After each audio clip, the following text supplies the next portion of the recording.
Assalamualaikum warahmatullahi wabarakatuh. Selamat bertemu kembali anak-anak kelas 8. Mari kita lanjutkan materi IPS kita kali ini dengan mengambil tema interaksi antar negara-negara ASEAN. Semoga kalian ada dalam keadaan sehat walafiat, diberkahi dan diberi kemudahan. Pada pelajaran yang telah lalu kita sudah mempelajari tentang 10 sekilas negara ASEAN.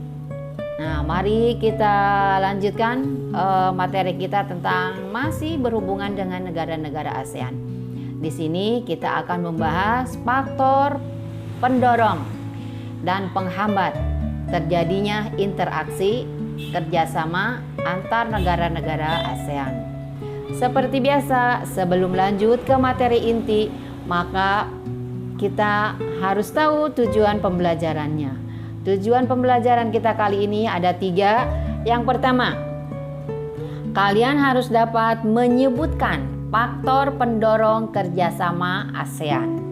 Yang kedua, dapat menyebutkan faktor penghambat kerjasama ASEAN.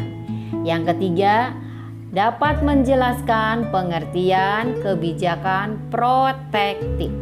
Nah, mari kita masuk pada kegiatan inti. Apa faktor pendorong dari kerjasama ASEAN? Nah, interaksi antar negara-negara ASEAN itu salah satunya nanti akan menjalin terjadinya interaksi dalam bentuk kerja sama. Lalu pada sesi ini akan dibahas faktor pendorong dan faktor penghambatnya saja. Nanti bentuk kerja samanya itu akan kita bahas pada sesi berikutnya.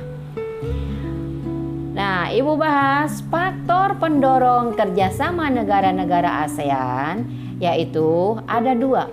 1, adanya kesamaan dan perbedaan sumber daya alam. Yang kedua, adanya kesamaan dan perbedaan wilayah. Kita bahas satu persatu. Yang pertama, adanya kesamaan dan perbedaan sumber daya alam. Kesamaan dan sumber daya alam antara beberapa negara anggota ASEAN itu mendorong terbentuknya kerjasama. Contoh, Indonesia mengekspor hasil pertanian ke negara Singapura. Karena kita ingat bahwa Singapura itu secara kondisinya tidak banyak memiliki hasil pertanian, maka harus mengekspor dari negara lain, harus mengimpor dari negara lain. Maka Indonesia melakukan kerjasama dengan Singapura, menjual hasil pertanian Indonesia ke Singapura. Kemudian juga Indonesia mengimpor beras dari Myanmar dan Thailand untuk memenuhi kebutuhan dalam negeri. Nah, itu jadi adanya kesamaan dan perbedaan sumber daya alam. Sumber daya alam sudah kita bahas pada materi sebelumnya. Ada yang menghasilkan beras, padi, karet, dan lain sebagainya. Tetapi tidak semua negara yang ada di ASEAN itu menghasilkan sumber daya alam yang berbeda, menghasilkan hasil-hasil pertanian yang berbeda. Kemudian barang tambangnya juga tidak semua negara-negara ASEAN mempunyai hasil tambang yang sama. Jadi karena perbedaan sumber daya alam itu, mereka melakukan kerjasama. Untuk apa? Untuk saling memenuhi kebutuhan dalam negerinya. Oke, yang kedua. Yang kedua, faktor pendorongnya adalah adanya kesamaan dan perbedaan wilayah. Tadi sumber daya alam ya. Kemudian yang kedua adalah adanya kesamaan dan perbedaan wilayah atau kondisi geografis.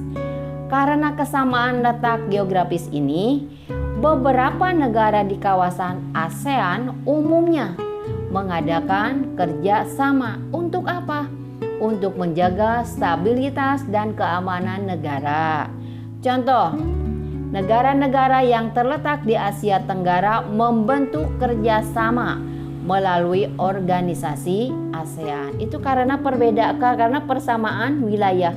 Wilayahnya mana? Yaitu sama-sama berada di wilayah Asia Tenggara. Jadi mereka melakukan kerjasama. Jadi perbedaan wilayah, kesamaan dan perbedaan wilayah. Nah, itu Ibu simpulkan bahwa faktor pendorong adanya kerjasama ASEAN yang pertama adalah adanya kesamaan dan perbedaan sumber daya alam. Yang kedua, adanya kesamaan dan perbedaan wilayah atau kondisi geografis. Lanjut ke tujuan pembelajaran yang kedua, kalian menyebutkan faktor penghambat kerjasama ASEAN. Nah, faktor penghambat itu ada 4 ya. Yang pertama adalah adanya perbedaan ideologi. Kemudian yang kedua adanya konflik dan peperangan. Yang ketiga kebijakan protektif. Kemudian yang keempat adanya perbedaan kepentingan tiap-tiap negara. Kita bahas satu-satu.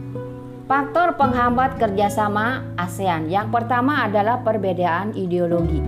Nah, kita ingat ideologi negara kita adalah Pancasila. Sedangkan negara-negara lain ada yang berideologi Islam, ada yang berideologi komunis dan lain sebagainya. Nah, perbedaan itu apabila tidak menghasilkan sesuatu, maka mereka akan menjadi renggang. Tetapi pada kenyataannya, walaupun di negara-negara ASEAN ini ideologinya berbeda-beda, hampir semua negara di kawasan ASEAN tidak menutup diri dari kerjasama antar anggota-anggota negara ASEAN. Jadi faktor perbedaan ideologi ini tidak terlalu menghambat. Karena apa? Karena mereka masih membutuhkan kerjasama dengan negara lain. Menghambat tetapi tidak terlalu menonjol, tidak terlalu ditonjolkan perbedaan ideologinya. Kemudian yang kedua, nah faktor penghambat yang kedua adalah terjadinya konflik. Kondisi konflik dan peperangan yang terjadi di dalam negeri maupun antara negara dapat mengganggu stabilitas suatu negara sehingga akan menghambat kerjasama antar negara-negara ASEAN. Ya, kalau konflik itu berarti bersengketa ya. Kalau bersengketa berarti bukan kerjasama. Apabila sengketanya itu sudah diredam, baru nanti akan memunculkan kerjasama. Jadi ini adalah faktor yang menghambat konflik dan peperangan itu terhadap terjalinnya kerjasama. Maka diusahakan tiap-tiap negara ASEAN dengan adanya bentuk kerjasama diredam supaya tidak terjadi konflik dan peperangan. Ya, karena konflik dan peperangan merupakan salah satu penghambat faktor kerjasama. Yang ketiga yaitu adanya kebijakan protektif. Apa itu kebijakan protektif? Nah, kebijakan protektif itu bertujuan untuk melindungi kepentingan dalam negeri dan meningkatkan daya saing. Misalnya, suatu negara tidak menerima impor hasil pertanian karena mempengaruhi kondisi pendapatan hasil pertanian dalam negerinya. Contohnya begini, Indonesia sekarang sedang panen besar. Nah, biasanya Indonesia suka mengimpor beras dari negara Myanmar. Karena posisi beras di negara Indonesia banyak, maka kita menghentikan dulu impor beras dari negara Myanmar. Untuk apa? Nah, kalau misalnya kita di negara kita berasnya banyak, terus kita mengimpor dari negara luar, maka beras di kita itu akan kebanyakan sehingga menjatuhkan harga dan kasihan kepada petani penghasil beras. Maka kita harus menyetop dulu dari negara luar yang akan menjual beras ke negara kita. Nah, itu. Jadi kebijakan protektif itu melindungi kepentingan dalam negeri dan meningkatkan daya saing. Jadi sekali lagi, supaya harga beras itu tetap aman, stabil di negara kita, maka kita tidak mendatangkan barang dari luar negeri. Karena kita ingat, kalau barang banyak, nanti harga akan turun atau akan murah. Kasihan yang petaninya nanti menerima harga yang murah. Nah itu.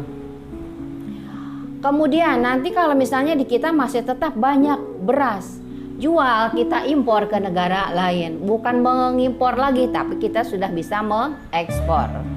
Nah itu untuk meningkatkan daya saing. Kemudian yang keempat, yang menjadi faktor penghambat terbentuknya kerjasama adalah perbedaan kepentingan tiap-tiap negara. Ini sudah jelas ya, setiap negara mempunyai kepentingan masing-masing. Contohnya, seperti yang tadi, yang negara lain ingin menjual beras kepada kita, berarti kepentingan orang lain ingin menjual. Tetapi negara kita kelebihan, jadi negara kita belum bisa untuk membeli karena kebutuhannya sudah tercukupi. Nah, jadi itu ada yang mau menjual, kita tidak mau beli karena perbedaan kepentingan. Nah, itu maksudnya. Kemudian perbedaan kerjasama antar tiap-tiap negara memiliki kepentingan yang berbeda. Perbedaan ini dapat menjadi salah satu penghambat kerjasama yang harmonis. Maksudnya begini, yang biasanya suka mengekspor, yang biasanya suka mengimpor barang dari dalam ke luar, dari luar ke dalam, sekarang di stop. Nah, jadi nanti hubungannya jadi kurang harmonis begitu ya, jadi terganggu. Maka perbedaan kepentingan tiap negara itu menjadi salah satu faktor penghambat terbentuknya kerjasama antar ASEAN. Demikian materi yang dapat Ibu sampaikan. Kita masuk pada sesi evaluasi. Evaluasi tidak jauh dari tujuan pembelajaran. Oke, yang pertama, sebutkan faktor pendorong kerjasama ASEAN. Kedua, sebutkan faktor penghambat kerjasama ASEAN. Yang ketiga, apa yang dimaksud dengan kebijakan protektif. Untuk materi selanjutnya, kita akan mempelajari bentuk-bentuk kerjasama negara ASEAN. Demikian materi yang dapat Ibu sampaikan. Semoga bermanfaat. Wawasan dan pengetahuan kalian semoga semakin bertambah. Wabillahi taufik wal hidayah. Wassalamualaikum warahmatullahi wabarakatuh.